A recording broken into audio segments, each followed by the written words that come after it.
বাসের জন্য এসে দাঁড়িয়ে আছি প্রায় অনেকক্ষণ হলো। ভিডিও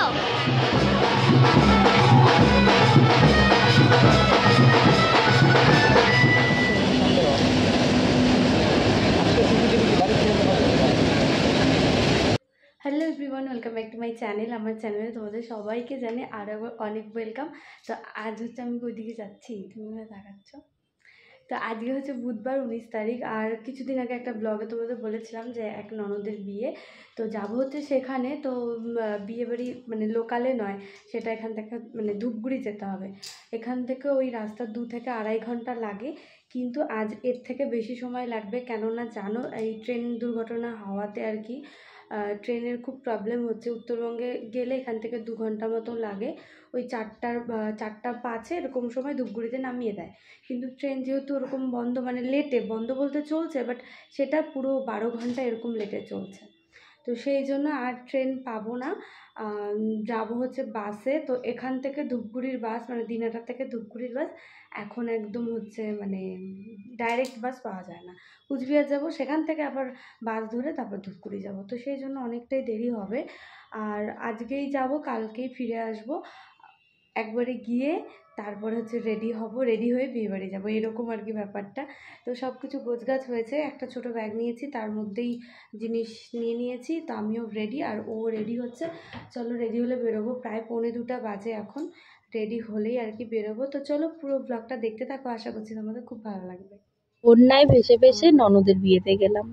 এখানে এসে দেখো বাসের জন্য দাঁড়িয়ে আছি, বৃষ্টি পড়ছে কন্টিনিউ, বাস পাচ্ছি না। তবু এই বাস যাবে শুধু মানে কোচবিহার অবধি যাবে, সেখান থেকে আবার ধূপগুড়ির বাস ধরতে হবে। যাই হোক, প্রায় আধ ঘন্টা দাঁড়ানোর পরে বাস পেলাম, বাসে উঠে বসলাম, সিটও পেয়েছি। তো এখন দেখো মানে এত বৃষ্টি হচ্ছিল সেই দিনটা রাতটা, মানে পুরো কন্টিনিউ বৃষ্টি হয়েছে। চারপাশে একদম বৃষ্টিতে মানে জলে ভর্তি চারপাশটা। এখান থেকে কোচবিহার যাই, কোচবিহার গিয়ে বাসের জন্য লম্বা টিকিটের লাইনে দাঁড়াই। যেই আমার নাম্বারটা আসে তখনই শুনি যে বাস আর এখন নেই, 1 ঘন্টা পরে আছে। কেমন লাগে বলো, এদিকে অঝোরে বৃষ্টি চলছেই। পরে একটা পাবলিক বাস পাই, আর সেই বাসে করে এসে যে ধূপগুড়িতে নামলাম। এখন টোটোতে বসে আছি, আর ও হচ্ছে একটু আম নিচ্ছে। আমরা যাদের বাড়ি গিয়ে উঠবো আর কি, তো সেই বাড়িতে আর কি আম নিয়ে যাবো। মানে তোমাদের দাদাভাই আগে যখন ধূপগুড়িতে ওর পোস্টিং ছিল তখনও এখানে ভাড়া থাকতো, এই কাকিমার বাড়িতে ভাড়া থাকতো। তো ওনারা নিজে থেকেই ফোন করেছিল যে তোমাদের না বিয়ে বাড়ি আছে, তাহলে আমাদের বাড়িতে এসেই কিন্তু উঠবে। তো আমরা এই বাড়িতে এসেই উঠেছি। এখান থেকে রেডি হয়ে বিয়ে বাড়িতে যাব। আর বিয়ে বাড়িতে এখন গেলাম না, কারণ এত বৃষ্টি হচ্ছিল, চারপাশে শুধু কাদা, জলে ভর্তি। কোচবিহার পুরো ডুবেই গেছে বলতে গেলে, কারণ কোচবিহারে একটু বৃষ্টি হলে ভীষণ জল জমে যায়। তো পুরো জল ছিল, মানে কি কষ্ট করে যে এসেছি মানে সেটা বলার বাইরে। একটা সময় মনে হচ্ছিলো বাড়ি ফিরে যাই, তো সেই সময়টুকু আর কোনো আমি মানে ভিডিও করিনি। তারপরে দেখো নিজে নিজেই আমি রেডি হচ্ছি, আর এক কাকিমা চুল বাঁধতে হেল্প করেছিল। তারপরে চলে এসেছি বিয়ে বাড়িতে, আর বিয়ের ব্লগটা এখন একটু দেখতে থাকো।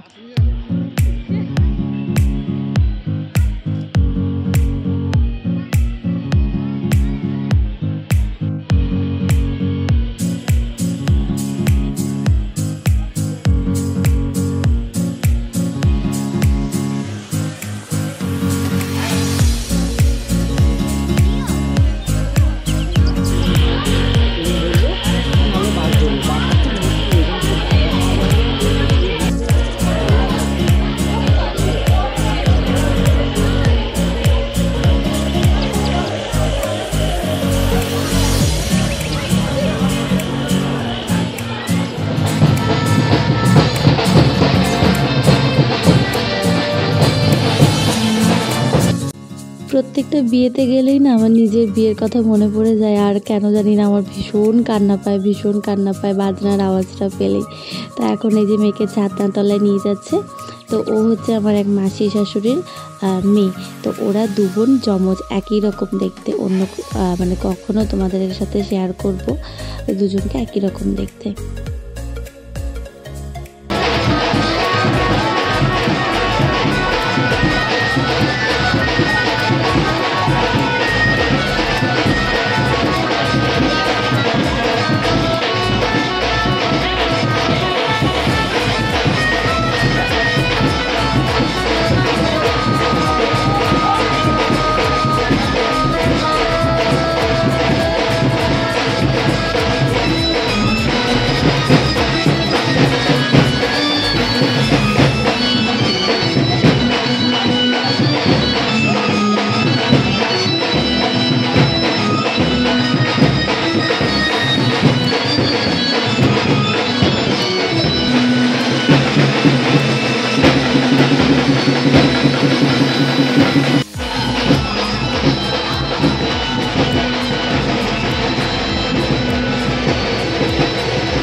বিয়েতে সেরকম ফটো ভিডিও কিছুই করিনি, নিজের একটা সিঙ্গেল ফটো তুলিনি আমি, কারণ মানে এই বৃষ্টিটা না আনন্দটাই নষ্ট করে দিয়েছে বিয়ের।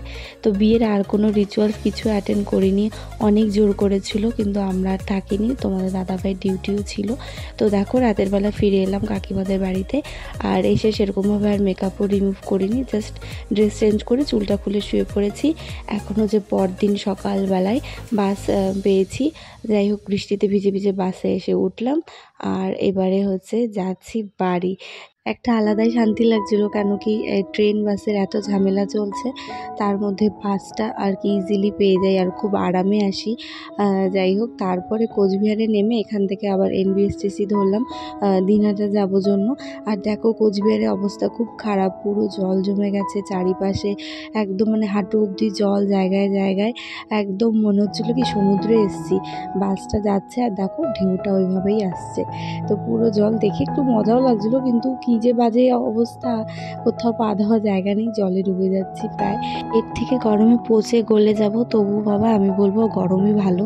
এই বৃষ্টি শীত আমার এগুলো একদম পছন্দ না, কোনো কাজই শান্তি মতো করতে পারি না। দেখো তো কি মানে জলে জল, মানে কি বলবো, এত বাজে অবস্থা না, রাস্তায় একটু পা দিয়ে হাঁটা যাচ্ছে না, জামা কাপড় ভিজে যাচ্ছে। তো যাই হোক বাড়ি ফিরে এসেছি, আর কি শান্তি লাগছিলো, নিজের বাড়ি আসলাম। চলো টাটা, দেখা হচ্ছে আবার পরে ব্লগ।